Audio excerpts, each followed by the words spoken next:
सुप्रभातम। एकादशी कक्षा के संस्कृत शिक्षण में आप सभी का हार्दिक स्वागत, अभिनंदन। इससे पिछले कालांश में हमने चतुर्थ पाठ के पहले 2 श्लोकों का अध्ययन किया था और आज हम अगले 3 श्लोकों 5 तक हम श्लोकों का अध्ययन करेंगे।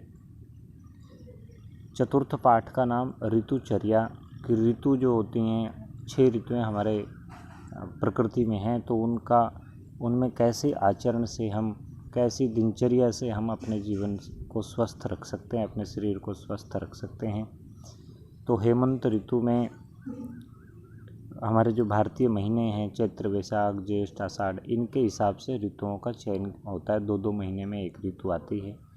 तो ये हेमंत जो है, जब सर्दियाँ प्रारंभ हो जाती हैं नवंबर, दिसंबर या थोड़ा कई बार अक्टूबर से ही प्रारंभ हो जाती हैं, और शिशिर उसके बाद जब खूब ठंड पड़ती है, जब दिसंबर के अंत में और जनवरी फरवरी का ये जो महीना होता है, इसमें ठंड का जो मौसम होता है, उन ऋतुओं की बात की गई है। कैसा हमारा जो भोजन होना चाहिए, कैसी दिनचर्या होनी चाहिए जिससे हम स्वस्थ जीवन यापन कर सकते हैं। तो हेमंत ऋतु में हमने पढ़ा था कि किस तरह से गाय के दूध से बनी हुई वसा वाली चीज़ें और गरिष्ठ भोजन, घी, दूध इत्यादि हम सेवन कर सकते हैं।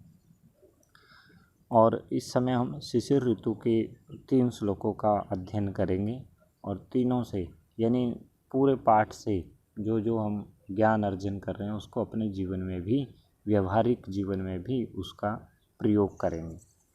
तो शिशिर ऋतु यानी जनवरी, दिसंबर, जनवरी, फरवरी के भी कुछ दिन ऐसे शिशिर ऋतु में आते हैं। तो तृतीय श्लोक देखिए। हेमन्तः शिशिरौ तुल्यौ शिशिरे अल्पं विशेषणं रोक्षम् आदानजं शीतं मेघमारुतवर्षजम् तस्मादेमन्तिकः सर्वः शिशिरे विधिरिष्यते निवातमुष्णं त्वधिकं शिशिरे गृहमाश्रयेत् कटुतिक्तकषायाणि वातलानि लघूनि च वर्जयेदन्नपानानि शिशिरे शीतलानि च। तो खूब जब ठंड होती है, शिशिर की जब ऋतु प्रारंभ हो जाती है, उसमें हमें क्या करना चाहिए? तो हेमंत शिशिरौ तुल्यौ। तो हेमंत और शिशिर की जो ऋतु है, पहले हम हेमंत ऋतु पढ़ चुके हैं, शिशिर ऋतु दोनों तुल्यौ, दोनों समान हैं। द्विवचन जब लग जाता है औ आता है, रामः रामौ। तो हेमंत और शिशिर 2 ऋतुएं तो द्विवचन में, हेमंत शिशिरौ तुल्यौ। हेमंत और शिशिर दोनों ऋतुएं प्राय लगभग समान हैं। शिशिरे अल्पम विशेषणम, और जो शिशिर ऋतु होती है उसमें अल्पम थोड़ा सा विशेषण होता, कुछ विशेषताएं होती हैं। क्या विशेषताएं होती हैं? रोक्षम आदानजम शीतम मेघ मारुत वर्षयम।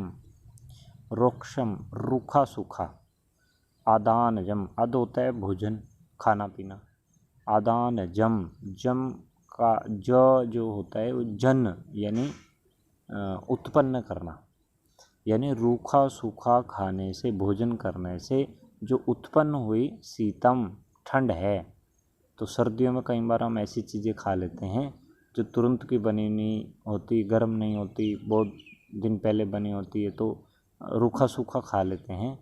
तो ऐसी चीज़ों से शीतम, उससे जो जनित होती है, जो उत्पन्न ठंड होती है। मेघ मारुत वर्षजम, मेघ छाने से। आपने देखा होगा जनवरी में अगर धूप खिले रहे तो कितना अच्छा लगता है, परंतु बादल छा जाएं तो खूब ठंड लगती है। मारुत, वायु बहने लग जाए तो बहुत ठंड लगती है। वर्षजम, और वर्षा प्रारंभ हो जाए तब भी बहुत ठंड होती है और कई बार हम घर से बाहर भी नहीं निकल पाते। तो हेमंत से और जब शिशिर ऋतु में हम प्रवेश करते हैं तो हमें रूखा सूखा खाने से जो ठंड उत्पन्न होती है, वायु चलने से, बादल छाने से और वर्षा होने से, ये हमें हेमंत से और शिशिर ऋतु में थोड़ा बदलाव यानी उससे विशेष बना देती है। इस ऋतु में ज़्यादा ठंड का प्रकोप होता है, इसलिए हमें अन्नपान जो भोजन होते हैं वो बड़े विशेष गर्म उष्ण ऐसे चीज़ों का प्रयोग करना चाहिए। चौथे श्लोक में लिखा है तस्माद् हेमंतिकः सर्वः, इसलिए हेमंत वाले जो सारी चीज़ें आपको बताई हैं कि वसायुक्त चीज़ें, गृष्ट भोजन, गर्म भोजन, ताज़ा बना हुआ ऐसा भोजन करना चाहिए। वो सारी चीज़ें शिशिरे विधिरिष्यते, शिशिर ऋतु में विधि जो तरीका है, जो नियम है वो इष्यते, वो इष्ट है, वो ही चाहिए। यानी हेमंत ऋतु में जो जिन चीज़ों का भोजन का खान पान की जो बात हुई है वो शिशिर ऋतु में भी वही चाहिए, बस थोड़ा सा वर्षा वायु इत्यादि से थोड़ा सा ध्यान हमें विशेष रखना पड़ेगा। निवातमुष्णम त्वधिकम शिशिरे गृहम आश्रयेत, क्योंकि हवा चलने से बहुत ठंड हो जाती है। तो निवातमुष्णम, निवात वात होता है वायु, निवात यानी जहाँ वायु ना हो, वायु से रहित, उष्णम और गर्म हो, त्वधिकम शिशिरे गृहम आश्रयेत, तो हमें शिशिर ऋतु में ऐसे घर का आश्रय करना चाहिए, यानी ऐसे कक्ष में रहना चाहिए जिसमें वायु का प्रवेश ना हो, वायु ना बहती हो। हाँ, ताज़ी हवा सांस लेने के लिए तो आती हो, लेकिन वायु सीधे ना बहती हो और गर्म सा कमरा हो, घर ऐसा हो जो बंद हो सके और उसमें हम निवास करें। अब शिशिर में अलग घर तो बना नहीं सकते हम, तो इसलिए अपना घर जो है उसी को इस तरह से बनाएं कि उसमें हवा का जो प्रवाह है वो ना हो, तेज़ हवा ना चले और उससे हमारा स्वास्थ्य की हानि ना हो। कटु तिक्त कषायाणि, कटु तिक्त कषायाणि, तो कटु होता है कड़वे, तिक्त तीखा जैसे मिर्च होती है, कषायाणि कसेला जैसे करेले का जो स्वाद होता है वो बड़ा कसेला होता है। वातलानि लघूनि च, वातलानि होता है वायु को बढ़ाने वाली गैस जिन चीज़ों से बनती है खाने से, लघूनि च और हल्की चीज़ें। वर्जयेत अन्नपानानि शिशिरे शीतलानि च, जो ऊपर चीज़ें बताई हैं कड़वा, तीखा, कसेला, वायु को बढ़ाने वाला, वायु रोग को उत्पन्न करने वाला, हल्की चीज़ें, लघुनी।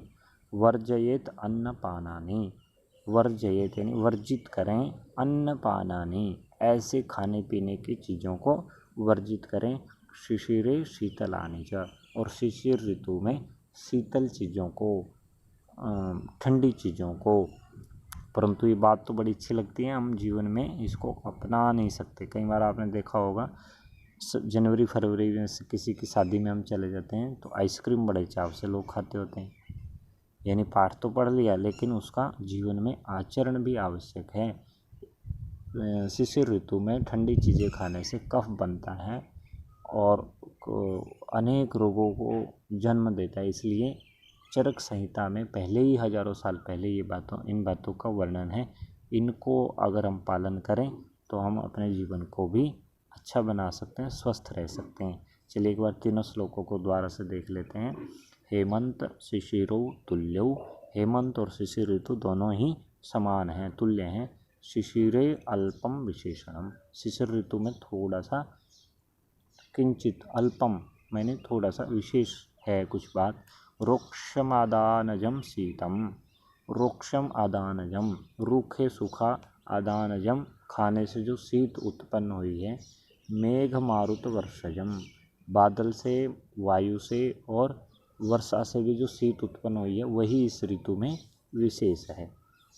तस्माद् हेमंतिकः सर्व शिशिरे विधिरिष्यते, इसलिए हेमंत ऋतु के जितने भी नियम इत्यादि बताए हैं वो सब विधि शिशिर में भी वही पालन करना है। इष्यते निवातमूष्णम त्वधिकम शिशिरे गृहमाश्रयेत्। निवातम वायु रहित, उष्णम और गर्म, त्वधिकम यानी अधिक वायु से रहित और अधिक उष्ण ऐसा, गृहम आश्रयेत ऐसे घर में, शिशिरे शिशिर ऋतु में ऐसे घर में आश्रय होना चाहिए। कटु तिक्त कषायाणी, कड़वे तीखे और कसैली वातलानी, ये भोजन के प्रकार बताएं कि ऐसे भोजन नहीं करने हैं। वातलानी वायु रोग को उत्पन्न करने वाले। लघुनी च हल्के, आपने देखा होगा सर्दियों में जो हमारी जठराग्नि होती है, जो भूख लगती है वो तेज़ लगती है, इसलिए जो हल्की चीज़ें होती हैं उनका सेवन नहीं करना, गरिष्ठ चीज़ों का सेवन करना चाहिए। वर्जयेत अन्नपानानि, ऐसे अन्नपान को वर्जित करना है, हटाना है, इनका सेवन नहीं करना। शिशिरे शीतलानि च, और शिशिर में ये शीतल चीज़ों का भी सेवन नहीं करना चाहिए। व्याकरणात्मक इसमें कोई अंश ऐसा विशेष अगर आपको लगता है तो आप कुछ पूछ सकते हैं, भेज सकते हैं हमें लिख के कि कोई चीज़ समझ में नहीं आई, वरना इसमें शिशिरे अल्पम, ये ए के बाद आ आया है तो इसको आ को अवग्रह हो गया, अल्पम विशेषणम। रोक्षम आदानजम, ये समास हुआ है। आदानजम, आदान खाने पीने से जो जन हुआ है, उत्पन्न हुआ है। मेघ मारुत वर्षजम, ये सब इकट्ठे हो गई हैं चीज़ें। तस्मादेमंतिका सर्वा शिशिरे विधिरिष्यते, इष्यते यहाँ संधि हुई है। निवातम उष्णम त्वमधिकम, निवातम आगे था उष्णम, ये संधि नहीं है, ये संयोग है।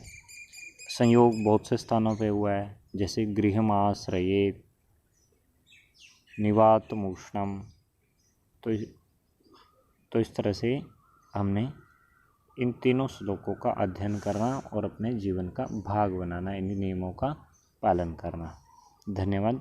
अगले कालांश में हम अगली जो ऋतुएं हैं उनका भी अध्ययन करेंगे।